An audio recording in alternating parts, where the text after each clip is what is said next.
Bon, eh bien les amis, ça monte de plusieurs crans tous les jours. On a du mal à suivre. Qu'est-ce qui s'est passé aujourd'hui? Donc il y a eu la rencontre entre le ministre des Affaires étrangères iranien et Vladimir Poutine, mais il y a eu aussi et surtout une réponse des Iraniens sur des bases américaines ce soir. Donc les Iraniens ont frappé une base au Qatar, à Bahreïn aussi, au Koweït non. Les Israéliens avaient dit que oui, ils ont frappé le Koweït, mais a priori au Koweït non. Les autorités locales ont démenti ça. Et donc voilà, donc maintenant les yeux sont braqués de plus en plus sur le Proche-Orient, et la rencontre entre Poutine et le président iranien, elle est très intéressante. Pourquoi? Parce que le président iranien est parti au Kremlin en amenant un message clair de la part du guide suprême en demandant plus d'aide à la Russie et ne pas s'arrêter qu'aux condamnations. Parce que la Russie, jusqu'à présent, elle n'a fait que condamner. Bien sûr, elle envoie du matériel militaire, du matériel logistique, etc. Oui, ça, là-dessus, il n'y a pas à discuter. Mais Khamenei, il a demandé plus que des condamnations. La réponse de Poutine, vous pouvez la retrouver un petit peu partout maintenant. Je ne sais pas si elle a été traduite encore en français, mais en tout cas, elle a bien été traduite en arabe. La réponse de Poutine a été claire.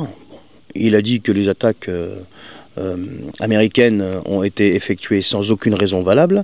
Il a expliqué que la Russie et l'Iran sont des alliés depuis très longtemps et les relations sont très importantes. Enfin, vous savez, le blabla habituel, là, pour dire qu'on est des copains, mais jusqu'à un certain point, en fait.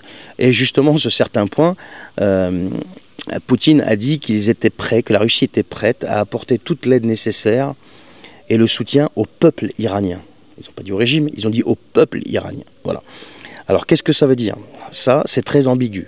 Alors, c'est de l'ambiguïté, comme dirait l'autre, stratégique. Non, mais c'est très ambigu. Et d'ailleurs, ça n'a pas suffi aux Iraniens, puisque les Iraniens ont répliqué en demandant beaucoup plus que ça. En demandant en clair que la Russie passe la frontière diplomatique, si vous voulez. Et donc, du coup, est-ce que Poutine va le faire? Moi, je serais tenté de dire, comme je l'ai toujours dit, que ça n'ira pas plus loin. Parce que Poutine, t'as beau être allié avec lui, il voit les intérêts de la Russie d'abord.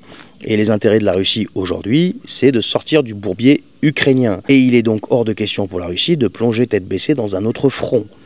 Et là, ça serait quand même assez fatal pour elle. Surtout que la Chine n'a pas l'air de vouloir bouger, et les autres non plus. Alors vous allez me dire aussi qu'il y a eu une grosse joute verbale entre Medvedev et Trump aujourd'hui.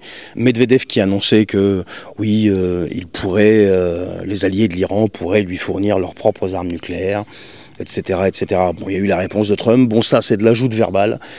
C'est je te tape dessus verbalement, tu me tapes dessus. C'est à qui? À la plus grande bouche.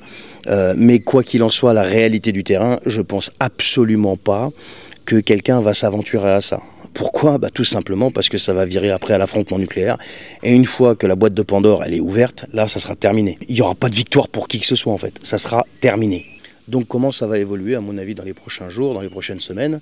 Ça peut contaminer vraiment la région, ça peut s'élargir à beaucoup plus qu'un conflit entre Israël et l'Iran, mais ça sera, à mon avis, ça sera contenu par les deux grands. Les deux grands, ils savent très bien ce qu'ils font, et d'ailleurs, les États-Unis avaient prévenu qu'ils allaient frapper.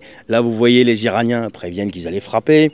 Les États-Unis ayant prévenu qu'ils allaient frapper avec toute leur armada, il n'y a personne qui a cherché à intercepter quoi que ce soit. Donc vous voyez bien que j'ai l'impression que c'est une guerre, d'accord, mais c'est quand même quelque chose qui reste relativement contenu. Voilà. Alors j'espère que je ne me trompe pas, on verra bien, seul l'avenir nous le dira. Allez, je vous souhaite une bonne journée, une bonne soirée, je ne sais pas à quelle heure vous regardez cette vidéo, je vous tiens au courant pour la suite.